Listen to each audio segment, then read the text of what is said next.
Hey guys, welcome back to my channel and welcome to another true crime video. So today we are going to be talking about two bizarre disappearances that happened pretty close to me in Colorado. So I didn't make this a where is because I don't think there's any hope of this being solved at this point. It's been a really long time and the family's also kind of given up at this point, but I thought it was still a really weird one that I wanted to share with you guys, and we're actually going to be talking about the disappearances of two men. So we're going to start with Tom Young. So in 1987, Tom Young lived in a small town called Silver Plume in Colorado. And when he was living there, he owned a local bookstore. And again, it's a really small town, so he was well known across the area. Silver Plume is a former silver mining camp along Clear Creek in the Front Range of the Rocky Mountains. And it's a very small mountain town. In 2010, the population was only 170 people. So there isn't that much to report when it comes to Tom. There isn't a whole lot of information out there, but basically one day Tom randomly left his bookstore with his dog. It was September 7th of 1987, and when he left, he told family and friends that he was actually going to be taking a trip to Europe, and people believed him. So off he went to Europe, and I don't know how many people bring their dogs to Europe, especially in 1987. I don't know how hard that would be, but apparently people didn't find this weird and they believed him, and off he went to Europe. So I don't know how many people were close with Tom because it was 3 weeks before anyone started to think,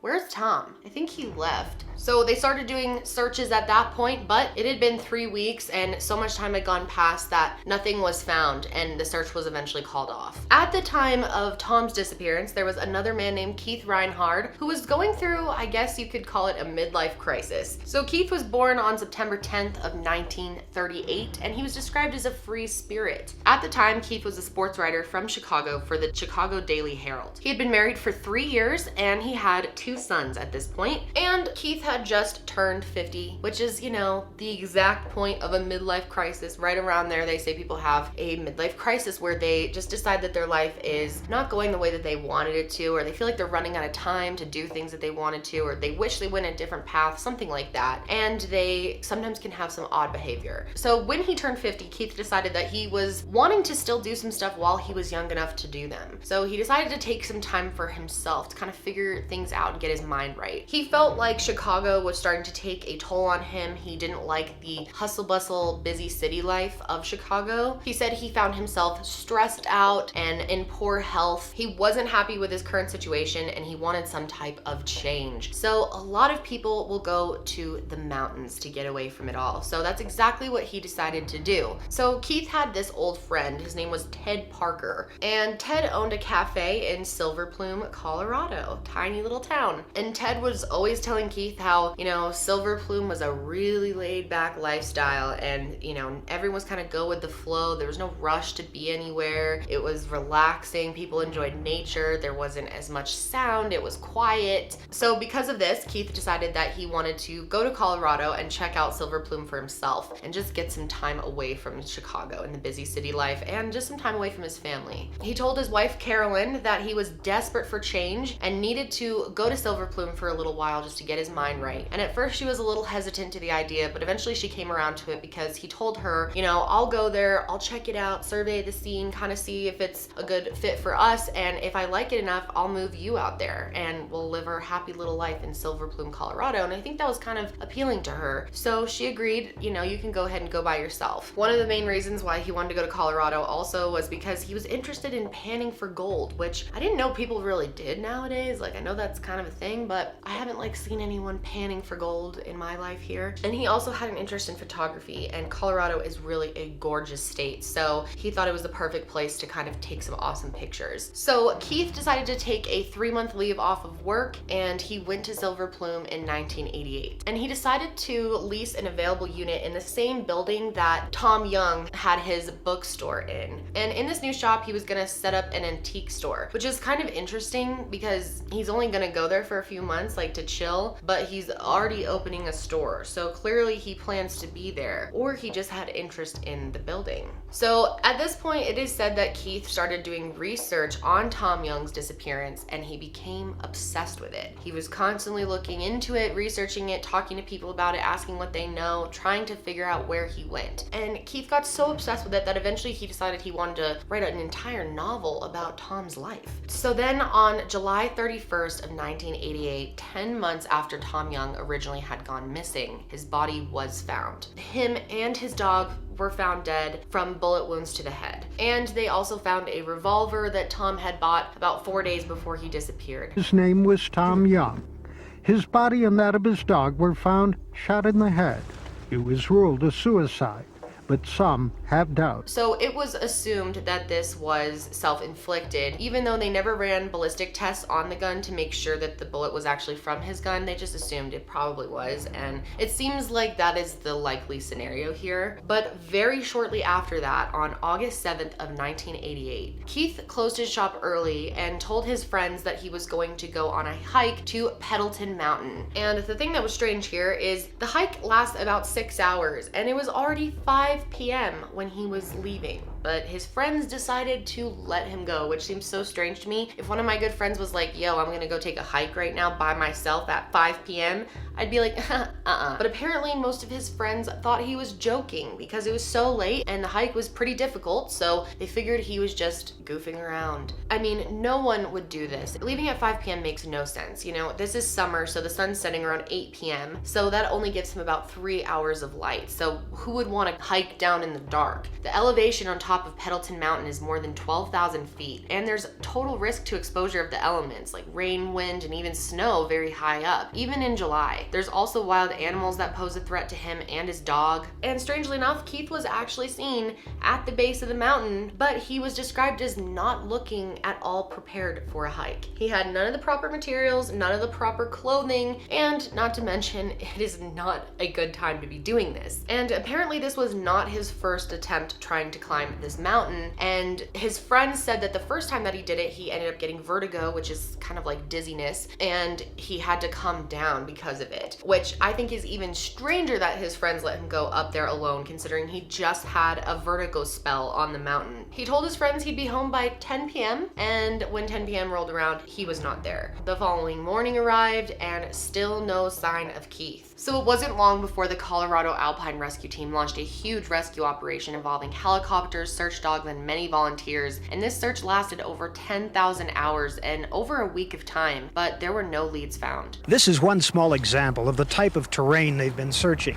Heavily wooded, thick brush. They could walk right past him 5 yards away and never see him. And one of the people that were searching for him actually passed away because one of their planes crashed into the side of the mountain. So there was even a life lost in the process of looking for Keith. And because of that, the search was called off after about a week on August 14th. And it has now been 30 years and there's still no sign of Keith, who would be over 80 years old at this point. So since Keith just left on his own and there was no evidence left behind and nothing to work with, the investigation has been pretty weak just because they have nothing to go off of. His friends and family say they are completely shocked. They say this is unlike him, that he seemed like a generally happy person, someone who wouldn't just walk away from his entire life like that. He came out here just to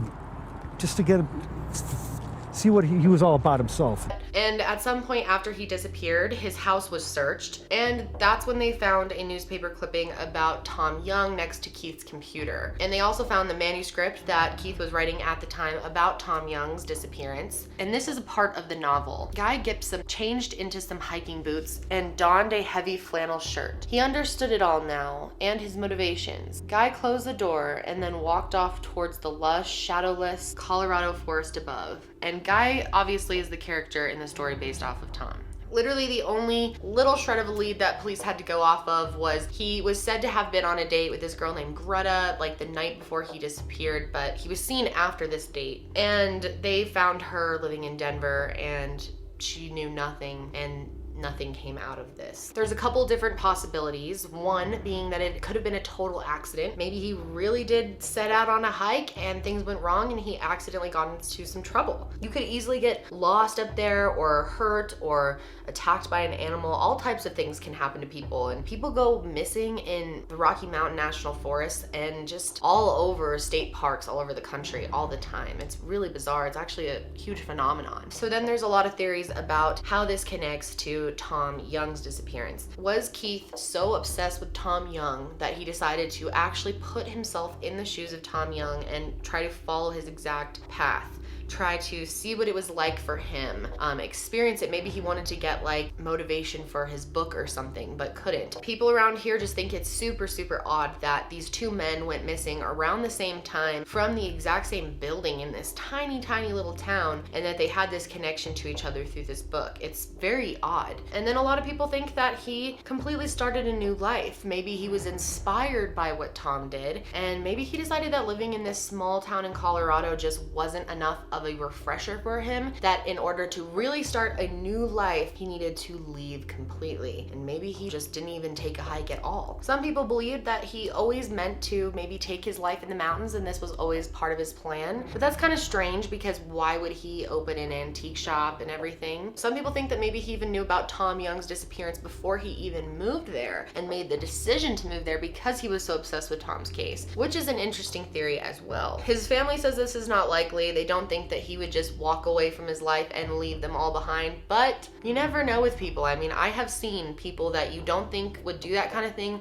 do that kind of thing for sure. And if this guy was willing to, you know, leave for 3 months without his wife, maybe he'd be willing to leave her for longer. And then there's a lot of people that believe that the disappearance is foul play. Some people think that maybe there was something discovered in the building that both of these men had come across and they were taken care of because of it. It's interesting, Keith's family is pretty convinced there was foul play in this case. His son actually believes that maybe he knew too much about Tom's case even, or something related to Tom. I think my dad stumbled across something and he just knew too much. His father had been writing a novel, believed based on Tom Young's disappearance. Do you think this mystery can ever be solved?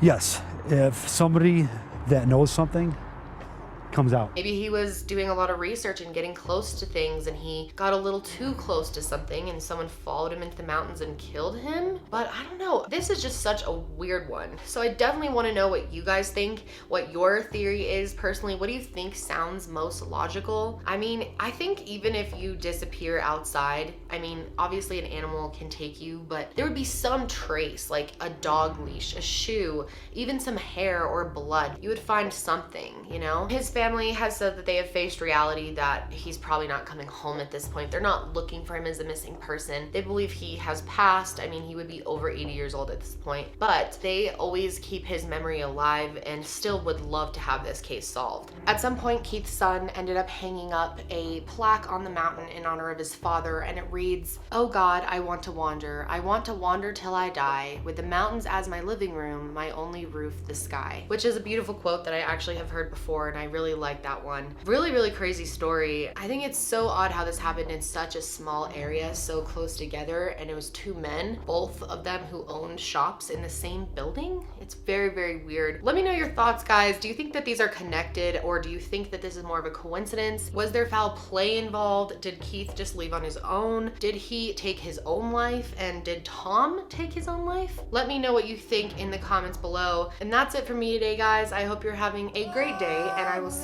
you next time. They're calling me home. I know you'll remember me when I'm gone. Remember my stories, remember my song. I'll leave them on earth, sweet traces of gold.